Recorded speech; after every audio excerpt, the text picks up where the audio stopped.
Good morning, ladies and gentlemen, and welcome to U.S. History Through Film. As today, we look at some of the most significant battles of the Revolutionary War through a documentary from the History Channel. Now, while Washington beat the British at Trenton and at Princeton, General Howe himself did not see these battles as significant losses, as they did not involve really large numbers of men, from Britain's point of view. Howe instead planned a major invasion of the Hudson River Valley and an attack on Philadelphia. Now, Howe placed the main thrust of the conquest of New York under the command of John Burgoyne, nicknamed Gentleman Johnny, who planned on moving down from Quebec, down Lake Champlain to capture Albany, and from there move on to control the Hudson River. He would be supported out west by Lieutenant Colonel Barry St. Leger, who would advance up the Mohawk River Valley. Howe planned to capture Philadelphia himself and then turn around and go back north to meet Burgoyne along the Hudson. At first, St. Leger did well in western New York, but an American attack on the camp of his Iroquois ally convinced most of them to go back home, and St. Leger ended up being delayed so long he was too late to help Burgoyne at the point Burgoyne really needed his help.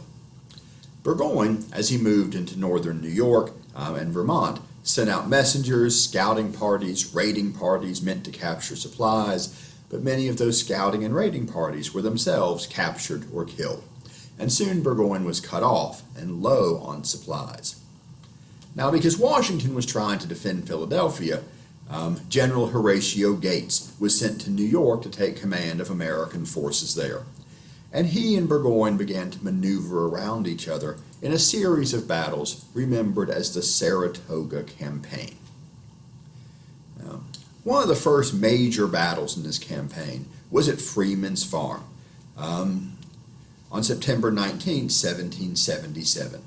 And there, the great American hero, Benedict Arnold, who had played a huge role in capturing the British fort Ticonderoga, played a key role in America's invasion of Canada, which was not fully successful, or successful at all in the long run, but did see some victories, which can be partly attributed to Benedict Arnold.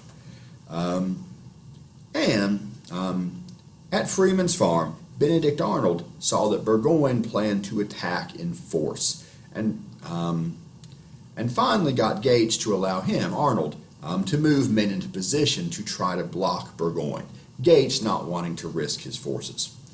And although the British finally got control of Freeman's Farm, Arnold inflicted serious casualties on them, about 600 British soldiers killed or wounded, about 10% of Burgoyne's total force. But Gates ignored Arnold's work, did not mention him in reports of the Battle to Congress, beginning a bitter feud between the two men, being yet another instance of Arnold feeling that his good work was not respected by the U.S. government. Burgoyne kept coming, though, and on October 7th, 1777, his men tried to make their way past American fortifications at Bemis Heights. Now, Gates wanted to stay within the fortifications in the hope the British would make a frontal assault on them and destroy themselves, kind of as they had done at Bunker Hill. Arnold, though, was afraid that if the American forces just sat tight, the British would either just pull out and go somewhere else, maybe even retreat back to Canada after their losses at Freeman's Farm.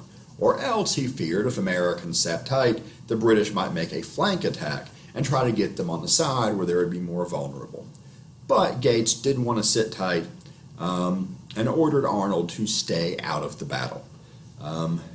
One excuse for that being Arnold was recovering from an earlier wound. Nonetheless, Arnold went into battle. When Gates tried to send him messages telling him to leave the field, Arnold just avoided any aids he saw coming his way. Arnold had sharpshooters pick off the commander of the expedition sent to test the American lines, badly damaging their morale. He then personally led American troops against the British rather than merely waiting for the British to attack. Arnold's horse was shot and it fell on him, breaking his leg, in which had already been shot in an earlier battle. And there's a monument to Benedict Arnold's leg at the Bemis Heights battlefield. Soon after that, night fell, and the battle ended. the British having lost over 900 men killed and wounded, America about 150, which should have made Arnold a national hero. But once again, Gates resented Arnold's success, tried to prevent him from getting the glory he deserved, while Gates presented himself as the hero of the battle, again, further increasing Arnold's bitterness towards Gates and Congress. At this point, Burgoyne did retreat, heading back north, hoping to escape to Canada. But by the 13th of October, he was completely surrounded. And October 17th, 1777, surrendered his entire army, about 6,000 men, most of whom were kept in prison camps for the rest of the war, a humiliating defeat for the British. And this was very important, or in a tactical sense, killing, wounding, and capturing many British soldiers, important in a strategic sense, blocking a major invasion of the United States, but important too in a diplomatic sense, because this big American victory finally convinced the French, who had been watching this, hoping things would go badly for the British for some time. And now they saw America really could win a large battle, especially following up on America's victories at Trenton and Princeton. Benjamin Franklin was finally able to convince France to openly form an alliance, a perpetual alliance with the United States, officially being signed in early 1778.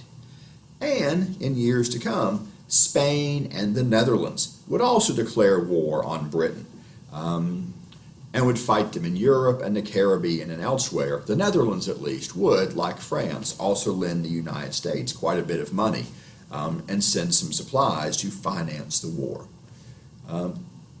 And because these European allies were so important, and those alliances in turn followed the great victory at Saratoga, the Battle of Saratoga is often considered the turning point of the Revolutionary War. Now, while Burgoyne was invading New York, Howe was invading Pennsylvania. Washington tried to stop him by maneuvering his army between Howe and Philadelphia, and two eventually fought at the Battle of Brandywine, September 11th, 1777, a battle that went very badly for Washington, in part because although his men were brave as individuals, effective at fighting in the small units, the militia companies and regiments they had trained in at home, they didn't have the discipline and the training to work together as a large force to fight on the field of battle the way European armies were trained to do.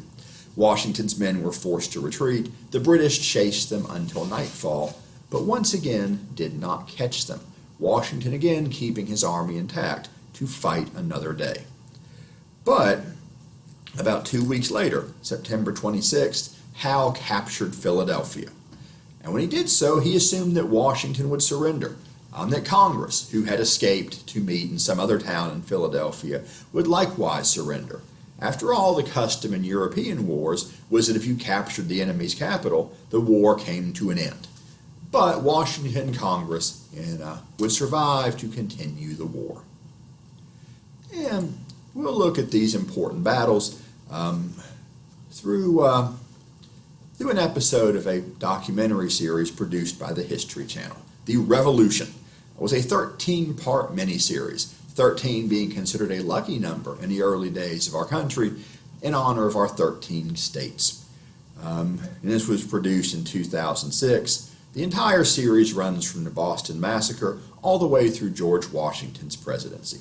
We'll be watching Episode 5, Path to World War, which focuses on the Saratoga Campaign, but also includes Howe's capture of Philadelphia.